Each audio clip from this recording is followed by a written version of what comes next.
અમદાવાદના ઘુમામાં દીપડાથી ભયનો માહોલ ફેલાયો છે। દીપડાને પકડવા વન વિભાગ પણ એક્શનમાં આવ્યું। 2 કિલોમીટર સુધીનો વિસ્તાર કોર્ડન કરી દેવામાં આવ્યો છે। વન વિભાગના 22 કર્મચારીઓ સતત તૈનાત છે। દીપડાને પાંજરે પૂરવા 4 પાંજરા મૂકવામાં આવ્યા। એક પાંજરું સ્ટેન્ડ બાય મોડ પર રખાયું છે। પાંજરામાં માછલી, મરઘી અને બકરી રાખવામાં આવ્યા છે।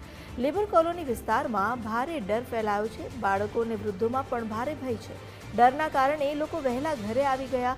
સાંજ પછી બહાર ન નીકળવા પણ લોકોને અપીલ કરવામાં આવી છે। સવારે મોર્નિંગ વોક પર જવાનું ટાળવા સૂચના અપાઈ। દીપડો દેખાય તો વન વિભાગનો સંપર્ક કરવાની પણ સૂચના આપવામાં આવી છે। સ્થાનિકોએ દીપડાને પકડવા માંગ કરી છે। ગુમા વિસ્તારમાં દીપડાની દહેશતથી ભયનો માહોલ વ્યાપી ગયો છે। અત્યારે પણ બિલકુલથી જોઈ શકાય છે કે લોકો આજે વહેલા ઘરે આવી ગયા છે અને ઘરમાં પુરાઈ રહ્યા છે। બિલકુલ બહાર જે છે સન્નાટો જોવા મળી રહ્યો છે। સિક્યુરિટી ગાર્ડ પણ 24 આખી રાત જે છે તેમને સલામતી માટે તેઓ હાલ સુરક્ષા વ્યવસ્થામાં લાગી ગયા છે। સમગ્ર જે વિસ્તાર છે ત્યાં સુનસાન જોવા મળી રહ્યું છે। મહત્વનું છે કે 1.5 થી 2 કિલોમીટર જે વિસ્તાર છે તે હાલ કોર્ડન કરી દેવામાં આવ્યો છે। દીપડાને પકડવા વન વિભાગની ટીમ યુદ્ધના ધોરણે એક્શનમાં આવી ગઈ છે।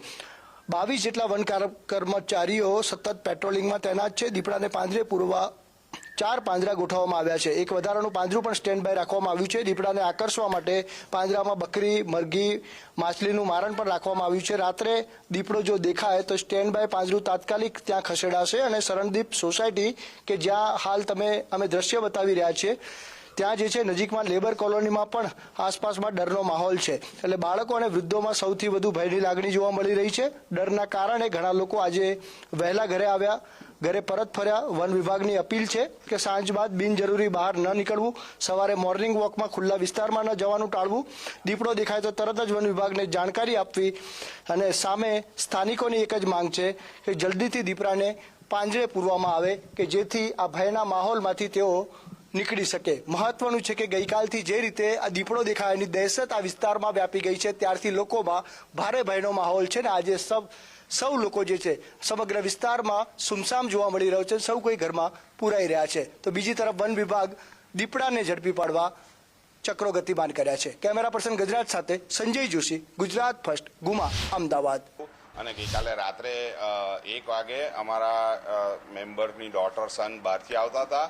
એમને રસ્તા ઉપરથી દીપડો પસાર થઈને સોસાયટીમાં તરફ દિશામાં જોયો, તરત એલર્ટ કર્યા અને સિક્યોરિટી ગાર્ડ્સને બધાને જાણ કરી। અને એના પછી સિક્યોરિટી ગાર્ડે પહેલી વાર એમણે કીધું એટલે માનવું અઘરું છે। એટલે અમે લોકો થોડા અચંબામાં હતા, થોડા આશ્ચર્યચકિત હતા, થોડા ભયભીત હતા અને થોડુંક ડિસબિલીફમાં હતા કે માની શકીએ એવી વસ્તુ નથી। રાત્રે 2 વાગે ગાર્ડે ફરી પાછો જોયો અને ગાર્ડે છે ને સુપરવાઇઝરે ફોન કર્યા કે ભાઈ આ સાચી વાત છે, દીપડો દેખાયો છે સોસાયટીમાં। એટલે અમે રાત્રે જે મારી જોડે દેખાય છે અમારા કમિટી મેમ્બર્સ અમે લોકો બધા રાત્રે સીસીટીવી ફૂટેજ ચેક કરીને કન્ફર્મ કર્યું અને ફૂટેજમાં દેખાયો। અમારી સોસાયટીમાં અમારી જોડે વિશાલભાઈ વાસુ વાઇલ્ડ લાઈફ એક્સપર્ટ છે, એમણે પગમાર્ક જોઈને કન્ફર્મ કર્યું કે આ દીપડાના જ પગમાર્ક છે। એટલે ફૂટેજ જોઈએ અને ફૂટેજ જોઈને એમણે કન્ફર્મ કર્યું। દીપડાની જો વાત કરીએ તો દીપડું બહુ ચાલાક પ્રાણી છે, ખૂબ ચાલાક છે અને નોક્ટર્નલ એનિમલ છે એટલે રાત્રે એનું મૂવમેન્ટ વધારે હોય ઓવરઓલ। આવી રીતે દીપડો માનવ વસ્તી તરફ આવી જવો એ કંઈ પહેલી વખતની ઘટના નથી, પણ 100% આપણા આ એરિયામાં આ ટાઈપની ઘટના પહેલી વખત ઘટાઈ છે। જનરલી આ રીતે ભૂલો પડેલો દીપડો જે આ બધા ગલીના કૂતરા ને બધા જે હોય કે ઝાડ પર જે વાંદરા હોય તેને સહેલો શિકાર સમજી અને એ શિકાર પાછળ આવી જાય છે અને અજ્ઞાતપણે આ રીતે માનવ વસ્તીની નજીક એ લોકો પહોંચી જતા હોય છે। સો દીપડાને જો ગઈકાલે રાત્રે કોઈ કૂતરાનો કે કોઈ વાંદરાનો શિકાર મળ્યો હશે તો એ ઝાડ પર ચડી અને કદાચ આરામ કરતો હોય, ઇમિડિયેટલી જો પેટ ભરાયેલું હોય તો આજે તો બહાર નીકળે નહીં, પણ બીજા દિવસે જો એને ખબર પડી જાય કે અહીંયાથી મને સહેલો શિકાર મળે છે તો બીજા દિવસે કદાચ એ પાછો બહાર દેખાઈ શકે।